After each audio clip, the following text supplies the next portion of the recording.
What can we say about the world in the back half of the 21st century? Because I think with 11 billion people on the planet, there are some things that you can say. I think there will be a mad scramble for food, energy, water, resources, commodities, space, security, lifestyle. What is it that Australia has to offer the rest of the world? Food, energy, resources, commodities, space, security, lifestyle. We have what the rest of the world wants progressively over the next 50 years. That makes us a valuable commodity. It makes us a vulnerable commodity. The centre of gravity across the world is coming closer to Australia. It was London, then it moved to New York. Does it actually shift by the middle of the century to Shanghai, to Mumbai, to Beijing, to Hong Kong, to Singapore, to Sydney? The rest of the world is coming closer to Australia. We must engage with the rest of the world. Export businesses must flourish.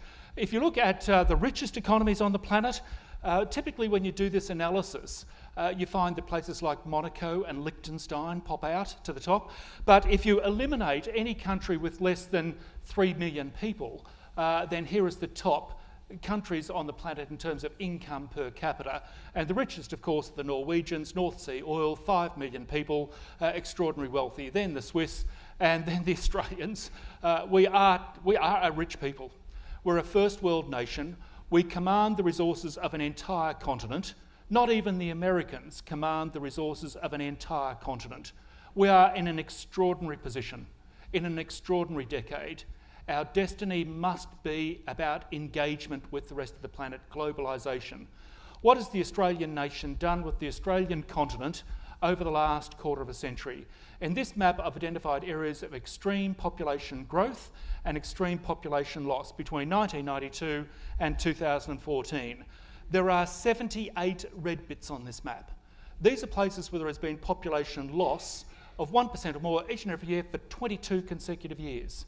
As a nation, as a generation, we are saying we live in the red bits, we live in the blue bits, and the blue bits of substance are on the coast. If this was the one piece of evidence you had to discern something about the Australian nation and its people and their values at our time in history, what is the single observation you could make? And the observation was that these people are obsessed with lifestyle, up the coast or down the coast. They vote with their feet over the course of a quarter of a century about where they want to live, where they don't want to live. You can work your working life in Hornsby or in Glen Waverley, and then you can retire up the coast or down the coast. The model of life has shifted, although the most common age of retirement for an Australian is not 65, it's 58. That is 24 years in retirement. What are you going to do? Sit at home and babysit the grandkids for 24 years? Baby boomers will not do that. They will reinvent that space. And I think they'll work on beyond 58, beyond 60, beyond 65, but they'll work 5 days, then 4 days, then 3 days, then 2 days. They'll organise their work around their life rather than their life around their work. And part of it is lifestyle. Part of it is also the realisation that they haven't saved enough to live in retirement in the manner to which they've become accustomed. I'm not working longer. I've got a bit of a portfolio lifestyle. I work 2 days a week, I play golf 1 day of the week, I do some volunteering on another day. It's a bit of this, it's a bit of that. It's simply a better business model than the 20th century notion of working to the age of 65, getting a gold watch and retiring. The opportunity then is to reimagine how life might be lived between 58 and 72. Baby boomers want a lifestyle model to emerge, and they want you to create it for them. Up until the global financial crisis in Australia, for 200 years, you could be a 15-year-old, barely literate and barely numerate, but you could get a job in a factory, on a farm, in a shop, in a warehouse, or as a waiter. Where does unskilled, low-skilled, barely skilled people in Australia get a job in the back half of this decade? Well, they don't. Those jobs are now offshored to Guangzhou. Australia is shifting towards a knowledge economy. These are the jobs of the future. And you can see it writ large every month in these figures. It's like we hit an iceberg and we've diverted off in a different direction. The best thing you can do for your kids is to give them a university degree or some sort of technical training. in order to future-proof your skills, you need to have the right skill set. Perhaps not manufacturing skills, but healthcare skills or professional services skills. But I think there is another aspect to this, and that's the development of soft skills. I think the one thing that you can say about the workplace of the future is that nothing's for certain. What job you go into at 25 will not be the job, the institution, the place that you are in at 55. That job will change. The workplace will change. There'll be amalgamation.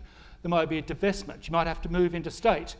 And the skill set that you need is not necessarily legal skills or accounting skills or typing skills or advertising skills or creative skills. The skill you need is the skill of fluidity, flexibility, sociability. I also think, however, that Generation Y is the most entrepreneurial generation, not committed to marriage, mortgage, children or careers in their 20s. Most widely travelled, most digitally connected, if you like. They have the freedom to actually start up businesses. They even invented terms like startup. They invented concepts like YOLO, you only live once, give it a go.